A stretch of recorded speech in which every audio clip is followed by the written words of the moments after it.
if you've got to dig, there's always risk that you're going to hit something in the ground. And this is the safest way. AI is dependent on the data centers, and then the data centers dependent on you. So is this like a pick and shovel play for AI? The trucks are pretty awesome. They are expensive. They'll range between about 600,000 to 800,000. So we're constantly fighting the battle of getting enough work, having enough people. There's definitely a lot of PE activity that's happening in Hydrovac. Welcome back to the Share Willow podcast. My name is Ryan Shank, founder of Share Willow. Today, I'm here with Kristy, founder of Black Hydrovac. How are you doing, Kristy? I'm doing great. How are you? I am fantastic. Happy Wednesday. We're in the final few days of September. I saw your business and I was very intrigued. From my understanding, 25 employees, hydro excavation, potentially maybe 5 million in revenue. Tell us about the business and how you got here. I started Black Hydrovac in 2020 at the height of all of the COVID madness because, there's never a good time to start a business. So, you may as well just go. Did not come from the industry, but I did have family that was in construction. So my background was actually in nonprofit and in the education space, but I always had my family kind of talking about, hey, you should start a construction business. And I said, well, that sounds absolutely ridiculous. But still, we just kind of talk about it. We kind of throw ideas around. And over the years, just started, I guess, warming up to the idea.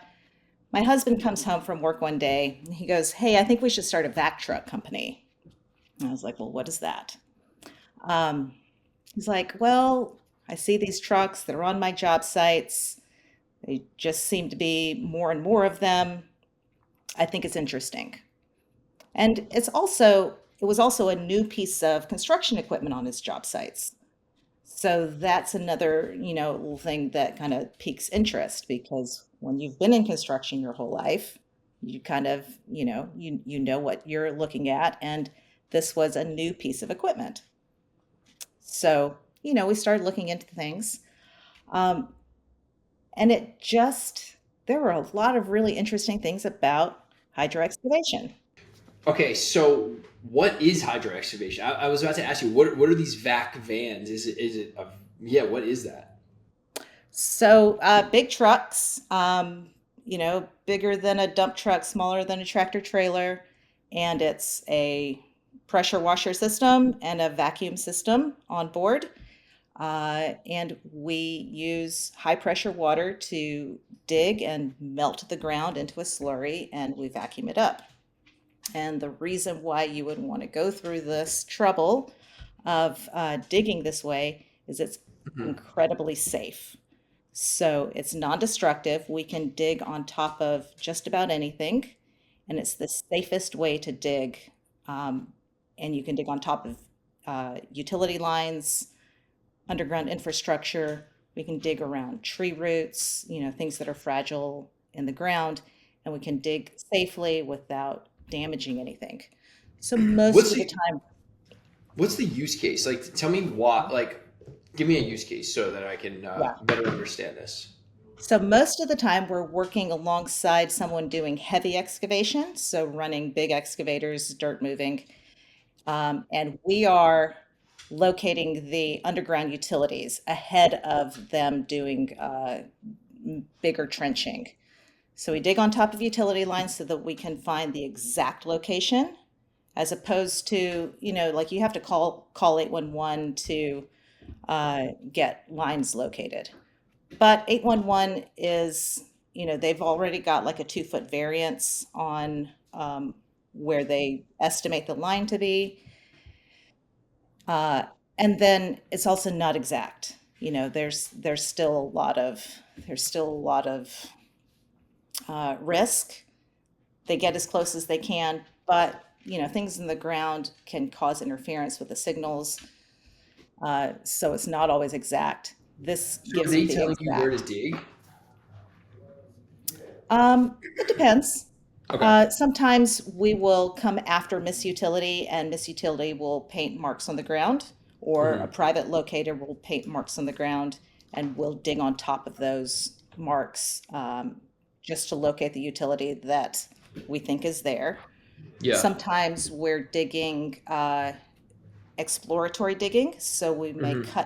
cut like narrow trench lines because we know there are utilities in the area and they're difficult to locate. So we'll just look for whatever's in the ground and we'll cut grid lines so that we can find everything. We'll also do general trenching. So if there's new utilities that need to go into an already congested space, we'll do the full trench work so that new utility pipe can be laid in the ground. Awesome. So who hires you? Most of the time, we're working well, so there's lots of different applications for hydro excavation, but for us, we're mostly working on commercial construction projects, usually large scale construction. So we like to call our clients mission critical clients. Yep. We're working on data centers, hospitals, airports, military facilities. These are the Okay. types of owners that are going to be really sensitive to utility disruption. So, Okay. Um, so I have gone down rabbit holes for extended periods of time about data centers, small cell towers, like that whole like critical infrastructure or communication infrastructure world, and like the REITs behind it. So like those are your clients, like the data. What's the one? Data Bridge, maybe. There's like a few kind of bigger ones. Also used to live in Northern Virginia, and there obviously like that's a data center boom right now. right. Um, so So I'm is it in, like yeah, so yeah? I'm in Northern Virginia, and Oh, where are most of you? the work Yeah. right outside Ashburn. Okay. Ashburn's like the heart of Do you, the data centers. do you know Chuck Kuhn from JK I Moving and do. Storage? Well, You I know don't he's know like him personally. he's huge in data centers, right? Hmm. He's my Um, neighbor. He lives about 2 miles from me. Oh yeah, yeah. I so him and his wife Stacy, they have like 10 kids, and I've actually known him for like 10 years, and he's actually one of the reasons that got me over the hump to start Share Willow, because he also obviously he's in data centers, but then he has JK Moving and Storage, which is the largest independent moving company in the United States, and he does profit sharing for his employees. Um, an absolute legend. He bought White's Ferry and then had like disagreements with the people and like the easements or whatever. And anyway, I didn't know you were in. So I lived in Leesburg. I was in Sterling. I actually Yeah. worked at like Ashurian out there, and like so I've been all Reston. I was all over that area. Yeah, I live right outside Leesburg. Yeah, yeah. Um, that's crazy. I didn't know that. Okay, cool. So that's who so they essentially would hire you to like they're like you need to dig here. They basically say, and then they hire you, and you guys come in with the trucks, and then you start digging. Right. I mean, we're in support of, for us, mostly new construction projects. And you can use it for all kinds of applications, but Hmm. usually we're going to work for the site development guys, the ones that are doing like the heavy earth moving, Hmm. and then some of the other sub tiers. So the electrical contractors, mechanical contractors, when they've got to put utilities in the ground, they're already in a high risk area. The data centers are incredibly sensitive to utility disruptions. They don't want any underground utility strikes. So we come in, we're able to dig safely and without strikes. Amazing. So what's okay? So how'd you grow the business? How'd you get how long have you been doing it, and what has the trajectory looked like to get it to where you are now?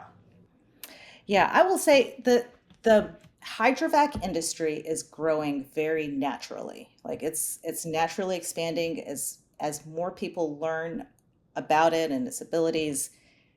People just like the industry adopts it because they see it as something that they've always needed. And utility strikes is a big issue across the board. If you're if you're in any kind of if you're having to break ground, it's always a risk that you're going to hit a utility. And the utilities keep going. There are more and more that are going in the ground all the time. It's safer there. The utility structure is safer underground, except you've got to maintain it. So when we first started looking at the data center industry, or sorry, the hydrovac industry, we could see this is something that's going to be naturally expanding.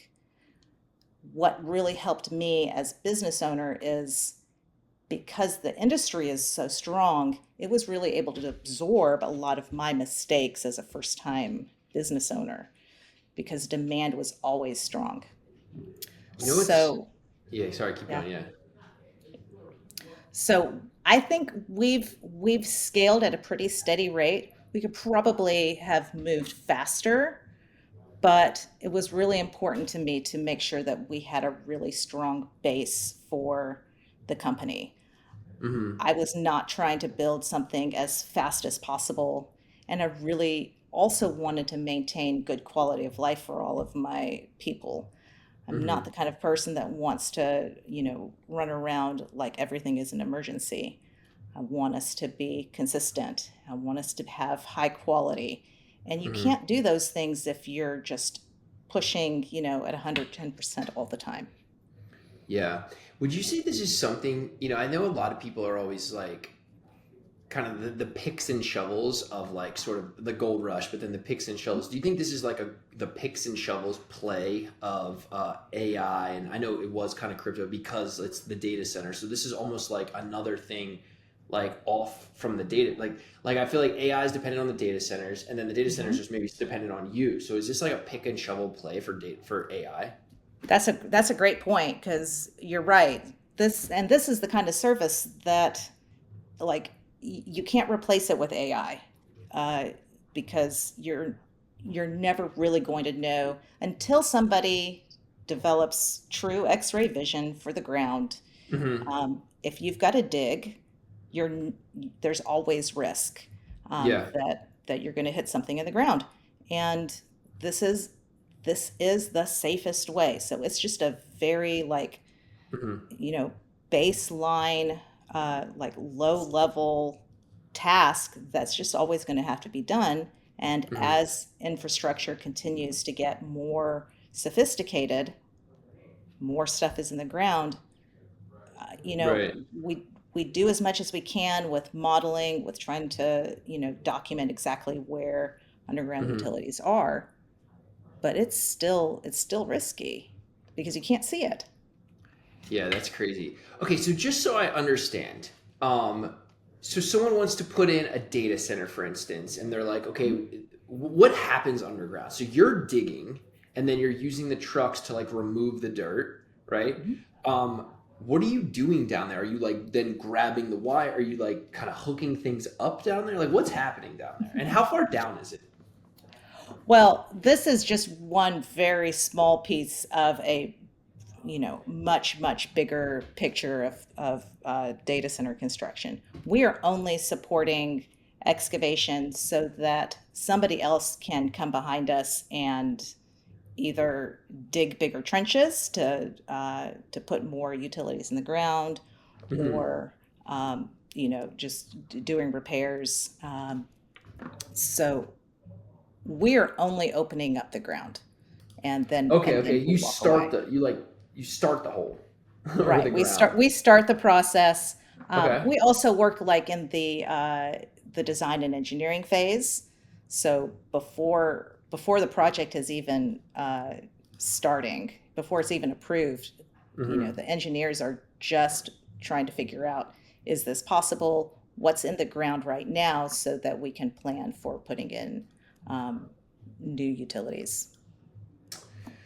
Got it. And I'm looking at your website now, and the trucks look complex.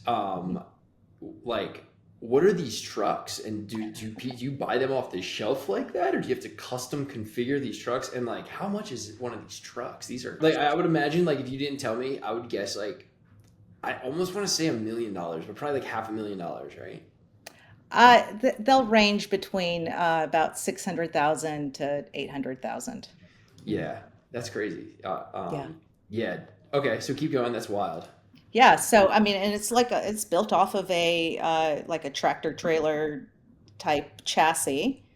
So it's big CDL trucks. The trucks are equipped with high pressure water systems and Hmm. then vacuum blowers, and the water and the slurry tanks are mounted on the trucks. So we carry about 1,600, 12 to 1,600 gallons of water, and then we Hmm. can uh, remove about 12 cubic yards of slurry. So Wow. slurry being we're melting the ground, so the slurry is that mix of mud and water. Yeah. And how many trucks do you guys have, or are you running? Yeah, right now we have nine. Whoa. So Okay. nine in 5 years. I mean, I think it's pretty steady growth. Hmm. We're not giant, but we're doing pretty well with adding a couple of trucks every year, and we're looking to keep growing. We would like to move into Richmond soon, so Hmm. we're looking for a second office, and then continuing to expand beyond that. Okay. We really like working with our mission critical customers, Hmm. so we kind of follow them. We'll follow their lead because that's the type of work that we're really good at and we enjoy doing. And when you say mission critical, Mhm. essentially like they are maybe the GCs, or like they're like a bigger part of the project, and then they bring you in for like this portion of it. Is that right? We consider mission critical like at the owners. So Okay. it's the Googles, Metas, The Microsofts, Amazons who Oracles. own the data Yeah. centers, right? Who own the Yes. project? Okay. Right. So those are the projects that we're following, and then we're working several layers down. Okay, so the mission critical is the Amazons of the world. Okay. So you're following those people. And I guess my next question is, the trajectory of the business. So, it's 5 years later. Right. You started in 2020. How did it go? Like, what did the growth look like since from 2020 to 2025? Like, how did it, yeah. There's there's a lot of potential for Black Hydrovac to continue to grow because, like I said, the industry just keeps growing naturally. People keep Hmm. wanting more of the service. Yeah. So, there's several big hydrovac companies that exist, Hmm. but the demand keeps getting more and more. So we're really optimistic about the future of the company that we can continue to grow at a healthy pace, and it's really exciting that there's a lot of work to do. So it sounds like you want to go into Richmond, which is sort of expanding your service area out. Have you thought about adding additional services just kind of within your own area? Like, are there other ancillary services where maybe you're like, I could get into that, and then you could add additional sort of like revenue, and then maybe you're deciding, hey, let's stay laser focused at Hydrovac and just kind of expand how far we go. That's always the thing, right? As a business owner, to figure out, do you diversify or do you specialize? Hmm. We Hmm. get asked all the time to diversify our services. They ask us to, we'll have people asking us to do sewer jetting or water trucks and flush trucks, or get into surveying and get into the engineering Hmm. side. And right now, I really feel like it's a good direction for our business to really stay focused on the hydro excavation. I think Hmm. it's something that we've been able to really hone our craft.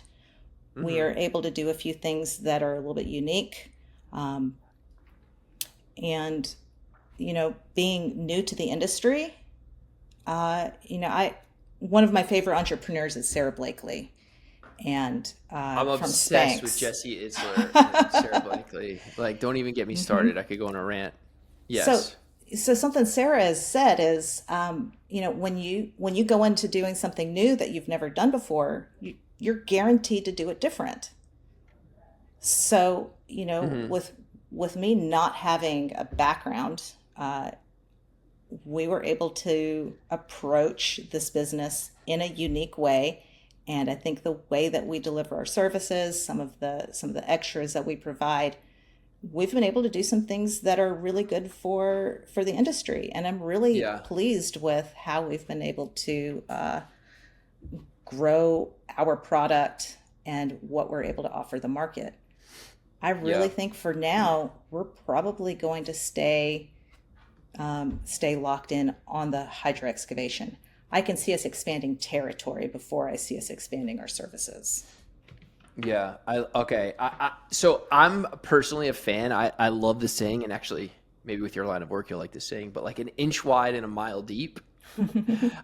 Just like so laser focused, but like you do it so well. Just I actually heard a pretty extraordinary entrepreneur, Jeffrey Hildebrand, who does some like oil stuff in Texas or something. I was listening to one speech or something like that, and he's like an inch wide and a mile deep. Like this is all we do, but we do everything within like this one field, right? We're not trying to like go super super wide and do all these other things, surveying or inspections and stuff. It's like we're like so focused right there. And I've been saying that even about Share Willow. I'm like, we are just all in on incentive plans. And we integrate with Mhm. Service Titan, and it's like they do scheduling and dispatching and work orders and price book and all this stuff. But we are like so focused. But yeah, so it sounds like we're probably on the same page there. And it's like, how do we just like become world class and great in this one area of expertise? How do you find people? Like, are there like who do you hire and where do you find them? It's tough because people don't know what hydro excavation is, including employees. Like potential employees don't know that they could be qualified to be a hydrovac operator. So we have to do a lot of marketing on both sides. We have to market for Hmm. clients and we have to market for employees. Hmm. So we're looking for people that have CDL licenses, uh, Okay. but it's a working position. So it's not just a driving job. Yeah. You drive the truck to your job site, but then you get out of the truck and you operate the equipment.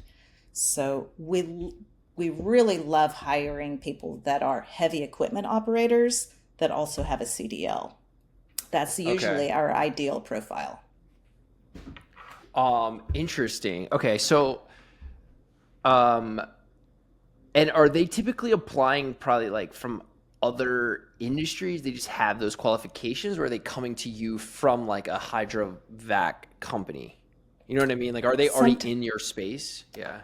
Sometimes we're hiring people that have hydrovac experience, but they're pretty hard to find Yeah, because I would there's imagine. there's so much demand for them. So uh, we try to find people that have been working in adjacent fields, people that have been working in utility construction. So maybe Hmm. they weren't driving trucks, but they were operating excavators and they were on pipe crews. Those are great fits.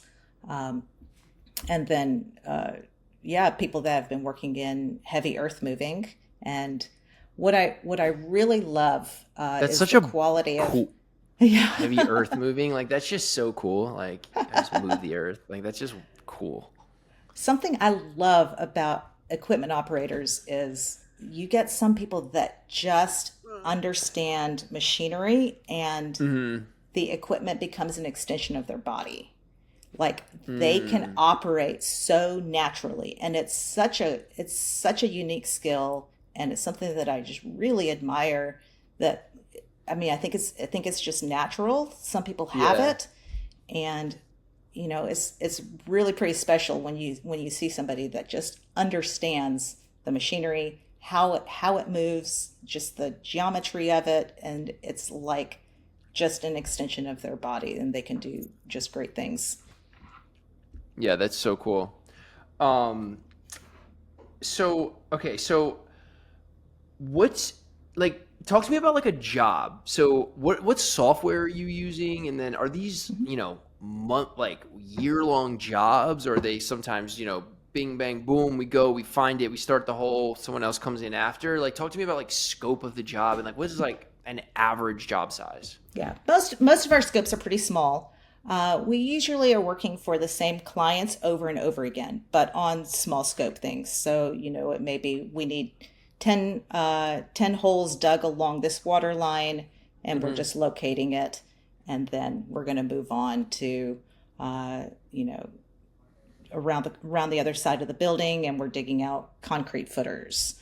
Yep. We may be digging 100 holes for a fencing company so that they can put in fence posts. Yeah, So yeah. it's a lot of short duration projects. You asked about software. We schedule using Google Calendar, Okay. which is kind of tough. Google Calendar, and then we use a software called Go Canvas for Yeah, our yeah. reporting. They're actually out of Northern Virginia. Right. Yeah, yeah. James Quigley is the founder of Go Canvas. I want to meet him. I've been using his product for years. So I think they got acquired. If you look, actually, I should Google that. Hold on. James, Quigley, Canvas. James Quigley, Vienna, Virginia. Okay. Yep. There he is. I wonder if he's still there. Oh, no. So they got acquired. Go Canvas. Looks like yeah, here's, I don't even think he's there anymore. Yeah, maybe he left in July of 24. So I think they sold him maybe private equity. Okay. Anyway, random that I know that. Okay, so you're using Google Calendar, Go Canvas. So like jobs, like a day. You could do that job bang out a job in a day. Right. Some jobs are just a couple hours. Some jobs last for. I mean, we've done like large trenching jobs that will take a month, but not usually longer than that. Okay, and then how like average, like just so it's not like hundreds of dollars, but is it like hundreds of thousands? Like how much is like a job for like 10 holes to a utility line or something? Whatever, you know what I mean? Like what's So one day with a hydrovac truck is about $4,000.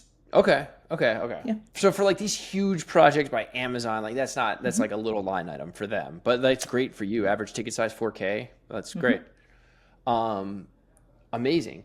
And then so like, are these guys? Is it like a crew in one of these? Because like these are massive vehicles. Is it like one dude and like they drive it like down like the road? Like they're on Route 7, just like driving this truck down. Like how does that They work? are, yeah.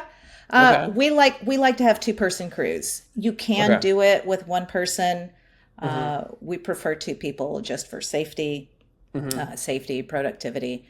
But yeah, I mean, our guys will show up at the truck yard bright and early, pre-trip their truck, get their schedules set, make sure they have all of their tools that they need, drive to the job site, preferably like within an hour. So we try to keep our radius about an hour away from our yard, and they'll meet up with their point of contact for the day. So as a business owner, there's always the constant battle between like you have these I'm assuming these are employees, right? Not 1099s. So Right. there's the constant like battle of like, do I have enough jobs and enough employees? And, or it's like I have too many jobs, not enough employees, too many employees. Oh, I can't get them the right amount of jobs. How do you balance that? And, obviously you don't ever want to turn away jobs. And then you also don't want your guys sitting there getting paid with no work. So like, how do you balance that? And is that something you think about a lot? It's what we think about constantly. It's the hardest part, because we also, it's really like quality of our service is really important to me. So something that we really stick to is we don't double book. I really believe if we say we're going to be there, we're going to be there, which can also make it difficult if a client has to cancel at the last minute. Yeah. So we're constantly fighting the battle of getting enough work, having enough people. When do we hire the next crew? Can we hire the next crew? Like right now, we're short we could really use two more crews. And Hmm. we're constantly on Indeed trying to hire. We're constantly interviewing. But it's tough finding the right people. So it's one or the other. It's either sales or people. One is always a little bit off. Yeah, that's the constant battle. I think also like, I mean, I think a lot of industries have this. If you think about it, like even restaurants and reservations, I think that's why they do, some of them require, now money to reserve and they do so many texts. If you book on like Resi, especially in New York, it's like the Resi booking and then the confirmation, press one, if you can't, I think because like they don't want people to reserve, not show up, and then they have empty tables. I think a lot of industries kind of like deal with this. Even I went to the dentist the other day and it's like tons of like confirmations, right? Because they don't want you to book the appointment and not show. So it definitely is a battle. I'm going to switch gears for a second. So we work with a lot of companies in the trades. Most of them are in this kind of HVAC, plumbing, electrical world, and they are all getting their doors knocked on every day by PE or private equity. I'm curious if you're seeing that in your world at all. We are. Yeah, Hmm. I get hit up about 3 or 4 times a week with somebody That's a asking if they lot. want. That's a lot. um, That's not a little. 3 or 4 times a week. yeah, it's ramped up more recently. Um, but yes, there's definitely a lot of PE activity that's happening in Hmm. hydrovac. There's some of the bigger companies are acquiring Yeah. the smaller ones and just continuing to grow. But there's a lot of space. Like there's a lot of room for some big companies to really, you know, Hmm. establish themselves. So, like, do you have great relationships with these companies that, kind of hire you continuously? Like, how and what does that look like? Are you like purposefully kind of nurturing the relationships? Are you going out to dinners? Like what does that look like, the relationship side of the house? Absolutely. Yeah, yeah, yeah. I mean, that's everything. Hmm. That's how we came into business. That's how we've been able to establish ourselves and grow. Is all relationship based. So How'd you get your foot in the most door? of What are you doing to stand out? Are you taking them to baseball games? What are you doing? we just show up. Um, Okay. I mean, we don't we just show up. I mean, I guess that's really it. We haven't done a whole lot of the um, you know whining and Wine and dining. dine. Yeah. Maybe I should do a little more, but for the most part, we attend the industry events, we go to Hmm. networking, and then we just show up on site. Like our sales team, they're constantly like checking in on their projects, and we work really hard to maintain our relationships with all of the individual clients. And it's the superintendents and the project engineers and the project managers that we have to stay in touch with.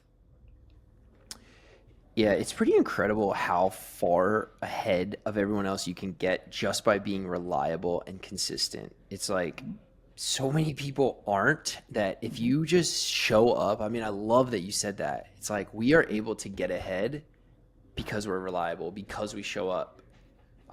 And look, at the end of the day, I think people, especially like, look, I'm sure there's an order of operations, like they need you in order to do the next thing. And it's like if you don't show up, it sort of delays everything Right. downstream, right? Right.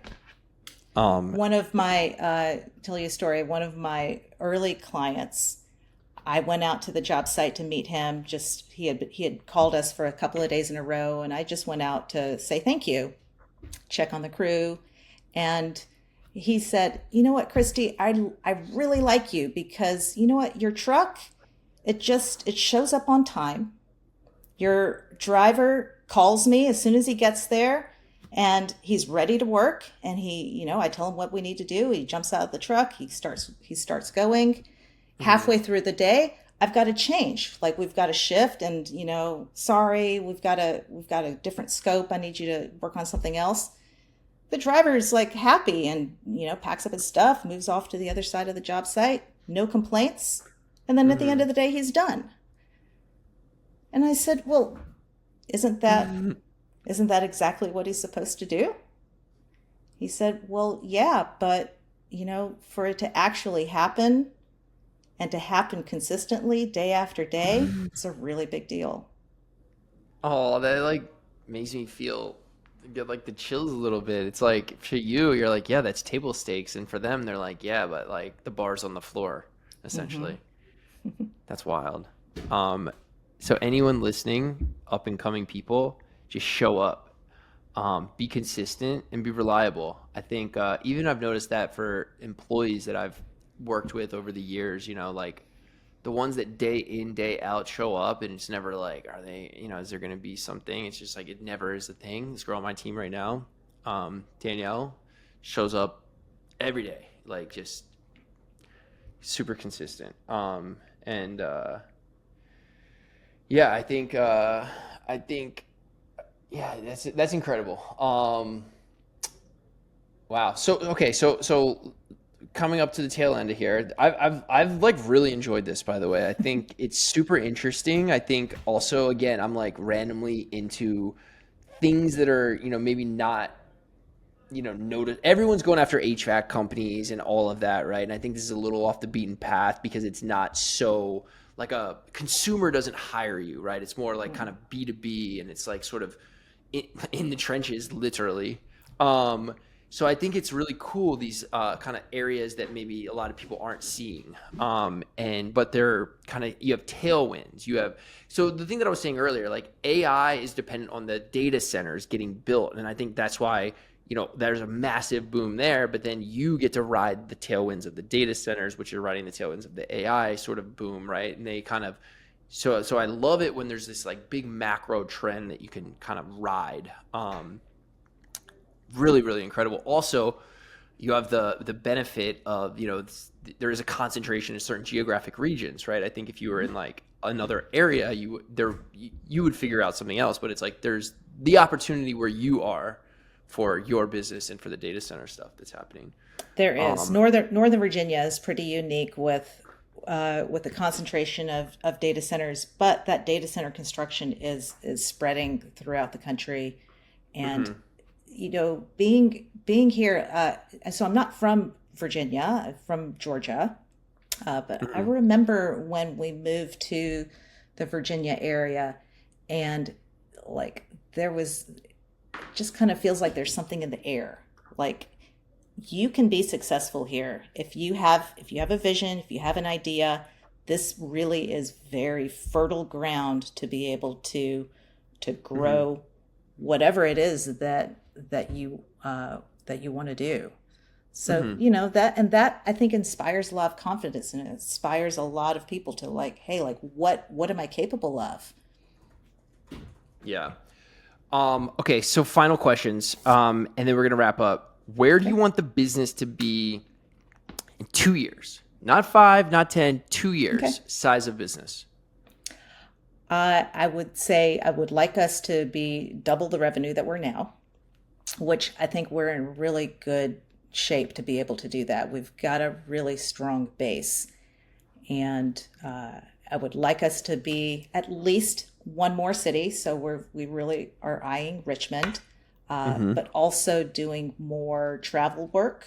So, like I said, we really like working with our specific types of clients. So I can see us having two offices and several crews that are also working on projects throughout the country. Amazing. Kristy Black, thank you so much. Where can everyone find you? blackhydrovac.com. You can find me on LinkedIn. That's my favorite platform. So Kristy Black on LinkedIn. Amazing. I'm going to add you. I do post a decent amount, so just mute me if it's too much. I do put a lot of content out there. So thank you so much for joining us, everyone. That's another episode of the Share Willow podcast. Thank you so much, Kristy. Thanks, Ryan.